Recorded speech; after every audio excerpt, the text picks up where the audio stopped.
Netanyahu तुम अपनी औकात में रहो, तुम होते कौन हो ट्रंप पर ज़ाती हमले करने वाले। जेडी वेंस ने नेतन्याहू को सिवाय गालियां निकालने के बाकी सब कुछ कह दिया। अमन मुआहिदा होते ही अमेरिका और इसराइल में इख्तलाफात शिद्दत इख्तियार कर गए। जेडी वेंस ने क्या कुछ कहा, इस बारे में अज़हर अली ख़ान से बात करते हैं। अज़हर भाई, अमन मुआहिदा होते ही इख्तलाफात जो है ना वो खुलकर सामने आ गए हैं। अमेरिका को पता लग गया कि भाई हमें ईरान के ख़िलाफ़ जंग में इसराइल ने धकेला था और जो हमें मार पड़ी, ये सब कुछ हमारे साथ जो हुआ सब नेतन्याहू की वजह से हुआ। अब अमन मुआहिदा हो रहा है और नेतन्याहू से ख़राब करने की पूरी कोशिश कर रहा है। तो जेडी वेंस ने तो बड़ी सख्त ज़ुबान इस्तेमाल की है नेतन्याहू के ख़िलाफ़। अदील भाई, वो जो पैट्रियट के मिसाइल चला रहे थे ना वो ईरान के ख़िलाफ़ 15-15 मिलियन डॉलर के, उन्होंने हर जुमला 15-15 मिलियन डॉलर के मिसाइल के साथ चिपका के मारा है और नेतन्याहू को क्लीन बोल्ड कर दिया है, उसको माइनस कर दिया है, दुनिया को उसकी औकात बता दी है। और इतने सख्त अल्फाज में किसी प्राइम मिनिस्टर को, किसी मुल्क के हेड ऑफ़ द स्टेट को इस तरह से आप रगड़ दें, वो भी अपने सबसे करीबी अलाए को जो एक हफ़्ते पहले तक आपका बहुत अच्छा दोस्त था, ये पूरी दुनिया के लिए एक वाज़ेह पैगाम है कि नेतन्याहू माइनस हो चुका है सियासी तौर पे भी, जो हम कल बात कर रहे थे अपने व्लॉग में। और जुमले आप सुने, उसने कहा है कि तुम्हारी औकात क्या है, तुम हो कौन, तुम प्रेसिडेंट ट्रंप पे हमला कैसे कर सकते हो ज़ाती तौर पे, और तुम अमेरिका और ईरान की जो डील हुई है इससे दूर रहना, इस पे बिल्कुल हमें कोई मजाक बर्दाश्त नहीं है, इसको मजाक मत समझना, ये बहुत सीरियस डॉक्यूमेंट है और इस पे तुम हमला नहीं कर सकते। तुम्हारे वो दिफाई निज़ाम, वो सारा असलहा जिसने तुम्हें इतने अरसे तक ईरान से बचाया और तुमने ईरान के ख़िलाफ़ इस्तेमाल किया, 2/3 असलहा तो हमारे टैक्स पेयर्स के पैसों का है, हमारे लोग कमाते हैं तो तुम्हारा मुल्क चलता है। तो तुम हमारे टुकड़ों पे पल रहे हो, तुम हमारे टुकड़ों पे पल कर हमें ही मियाँ मियाँ करोगे, हम पे ही भौंकोगे, तो ये अब एक्सेप्टेबल नहीं है, नाकाबिल कबूल है। इसी के साथ एक और लफ्ज़ बहुत ही सख्त कहा है उन्होंने, जेडी वैंस ने, और उन्होंने कहा है कि तुम नाकाबिल एतबार हो, तुम पे ट्रस्ट नहीं किया जा सकता। और इसका मतलब ये है कि अब आगे जो है वो ये पूरी ट्रंप एडमिनिस्ट्रेशन एक रोल आउट कर रही है, एक पूरा मैप जो खित्ते के अंदर भी है, सिफारती तौर पे भी है, और उसको अंदाज़ा हो गया है कि अब नेतन्याहू के साथ चला नहीं जा सकता। यानी ये बातें सामने आने के बाद लगता है कि वो जो सेम पेज था वो सेम पेज फट गया है, बहुत बुरी तरह फट गया है, तार तार हो चुका है, टुकड़े टुकड़े हो चुका है।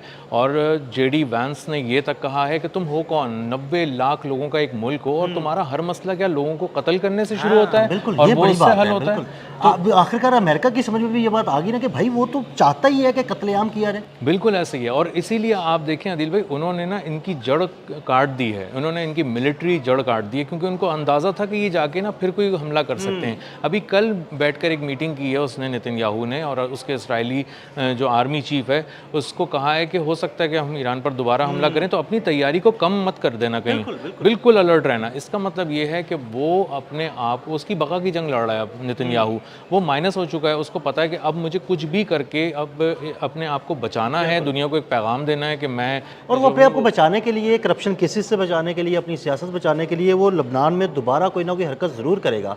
हो सकता है ईरान के साथ भी कोई हरकत करे, लेकिन अमेरिका की जानिब से बड़ा सख्त ये रद्द-ए-अमल आया कि भाई लबनान में भी अब कुछ किस्म की भी शरारत हम बर्दाश्त नहीं करेंगे। बिल्कुल ऐसे ही है। और इसी के साथ जोड़कर आप उस खबर को देखें जो मारिव उनकी एक एजेंसी से रिलीज़ की गई है ईरान की, और उन्होंने कहा है कि एम्बार्गो लगाने पे गौर किया जा रहा है, किसी तरह की पाबंदी लगाने पे गौर किया जा रहा है, असलहे की फराहमी में तात्तुल आएगा, अब उसको लंबा किया जाएगा, डिले किया जाएगा इसराइल को अमेरिका की जानिब से, और उसको इतने हथियार ही नहीं दिए जाएंगे कि वो जाके किसी से लड़ सके। इसका मतलब ये है कि सिर्फ लबनान और ईरान नहीं, पूरे मशरिक़ वस्ता में जो वो एक ग्रेटर इसराइल का मंसूबा था, कम अज़ कम नेतन्याहू के दौर में मिलता हुआ नजर आ रहा है, खाक में मिल चुका है, उसको ब्रेक लगा दिए हैं और वो अब आगे नहीं बढ़ पा रहा। और अब उसको अंदाज़ा हो गया है कि अब उसको सिर्फ एक ही काम करना है कि कोर्ट में जाके अपनी सख्त तरीन जो उसको सज़ा मिलने वाली है वो सुननी है, और उसके बाद उसको जेल। अच्छा अज़हर भाई, मुझे ये लगता है कि अमेरिका की जानिब से इतना सख्त रद्द-ए-अमल सामने आने के बाद ईरान की ये बड़ी कामयाबी है कि उसने वो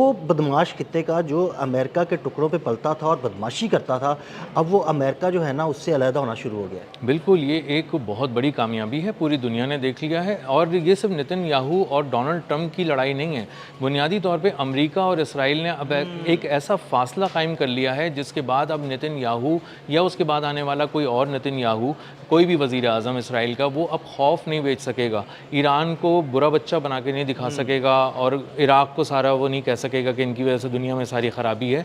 तो इसका मतलब ये है कि जो आप हज़ारों अरब डॉलर की जो आप वो करते थे, एक खौफ बेच के जंग कराया करते थे। खौफ बेचते थे, जंग कराते थे, असलहा बेचते थे, अपना असलहा इसराइल को शिफ्ट करते थे, और वो वही असलहा जो है ना वो मशरक़ वस्ता के ममालिक के ख़िलाफ़ जो है ना वो इस्तेमाल होता था। बिल्कुल, अब वो खौफ नहीं बिकेगा, और अब ये इसराइल आप बहुत पीछे जाता हुआ देखेंगे, टेक्नोलॉजी के अंदर भी जाते हुए देखेंगे। इसकी असलहे की एक्सपोर्ट जो उसकी बहुत ही बड़ी एक बैकबोन कह सकते हैं आप, वो उसको आप हिट होते हुए देखेंगे।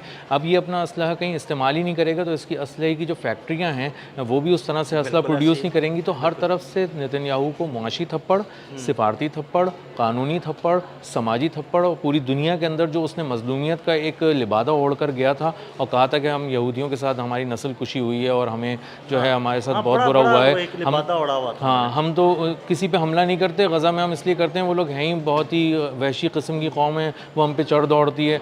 तो ये सारी मजलूमियत का अब भांडा फूट गया है, बेनकाब हो गया है। नेतन्याहू भी, इसराइल भी बुरी तरह सबके सामने डिजिटली भी हो गया है, और पूरे सोशल मीडिया के ज़रिए उस इंसान तक को पता चल गया है इसराइल के बारे में जो उसमें बहुत दिलचस्पी नहीं लेता था, जो एंटरटेनमेंट में, जो स्पोर्ट्स में दिलचस्पी लेता था। उसने भी थोड़े बहुत क्लिप्स देखने के बाद अंदाज़ा कर लिया है कि नेतन्याहू एक जालिम इंसान है, वहशी इंसान है, और असल में दुनिया में जो कोई भी जंग होती है, कोई भी मसला होता है, तो उसके पीछे नेतन्याहू बिल्कुल। आप देख लें ना, पिछले 4-5 साल की हिस्ट्री निकाल के देख लें, उन 4-5 साल में मशरक़ वस्ता में जितनी तबाही आई या जितने हमले हुए, उसके पीछे कौन था? उसके पीछे इसराइल ही था ना, हमेशा उसी ने पहल की, और उसके बाद तहवाला कर दिया हर मुल्क को। बिल्कुल, और उसने जाके तमाम प्रेसिडेंट्स को खौफ बेचा।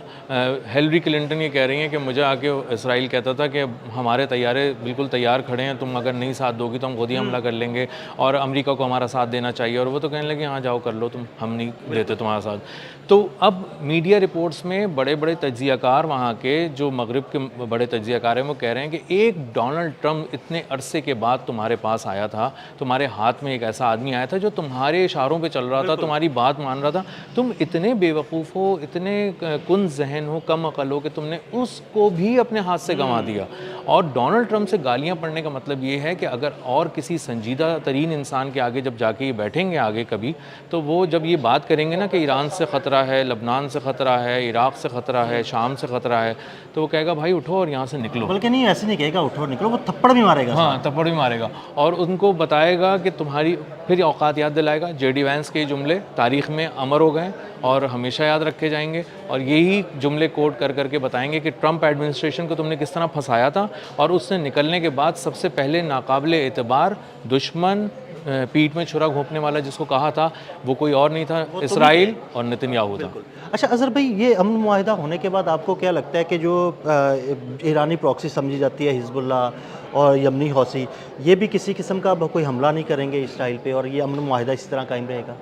बहुत ही नाजुक मोड़ पर ये सारा मुआहिदा खड़ा हुआ है, बहुत ही कच्चे धागों से बंधा हुआ है इस वक्त। उसकी वजह ये कि अगर नेतन्याहू ने कुछ बहुत ज़्यादा कोई मिस एडवेंचर कर दिया लबनान के अंदर, तो लबनान में हिजबुल्लाह उसको जवाब देगी, और अगर ईरान के अंदर किया तो फिर हिजबुल्लाह लबनान में भी जवाब देगी, यमन में हौसी जवाब देंगे, और ईरान में ईरानी जवाब देंगे। तो माहौल फिर गर्म हो जाएगा, और इसीलिए पूरी दुनिया की नज़र पहले दिन से अमन मुआहिदे से ज़्यादा इसराइल पर है कि वो ऐसी हरकत ना करे, उसी को बांध रहे हैं, उसी से मुआहिदा छुपा रहे हैं, उसी को शिक़े नहीं देखने दे रहे, और उसी को फेक न्यूज़ के ज़रिए बता रहे हैं कि हमारा मुआहिदा कुछ और हो रहा है और तुम्हें कुछ और बताया जा रहा है। और इसीलिए आप देखें कि नेतन्याहू इस वक्त बहुत परेशान है, अकेला हो चुका है। अब उसको समझ नहीं आ रही कि मैं हमला करूं तो कैसे करूं, और हमला नहीं करूं तो मैं मारा जाऊंगा। तो आने वाले दिन जो हैं वो नेतन्याहू के लिए बहुत ही कर्बनाक हैं, बहुत ही कर्बनाक हैं। हर गुजरते दिन के साथ आप कुछ ऐसी खबरें देखेंगे जिसमें आपको अब उसका ग्राफ मोदी की तरह नीचे जाता नजर आएगा। जिस तरह मोदी बिल्कुल माइनस हो चुका है ना, अब कहीं जाके खड़ा भी होता है तो प्राइम मिनिस्टर नहीं लग रहा होता, शिकस्त खुर्दा इंसान है। नेतन्याहू भी एक शिकस्त खुर्दा इंसान है, और वो दुनिया से अब माइनस हो चुका है। बहुत शुक्रिया अज़हर भाई। अज़हर भाई ने बड़ी तफसील के साथ इस सारे मामले पर रोशनी डाली। मज़ीद अपडेट्स के लिए हमें फॉलो करते रहें। अदील अहमद और अज़हर अली ख़ान को इजाज़त दीजिएगा। अल्लाह हाफ़िज़।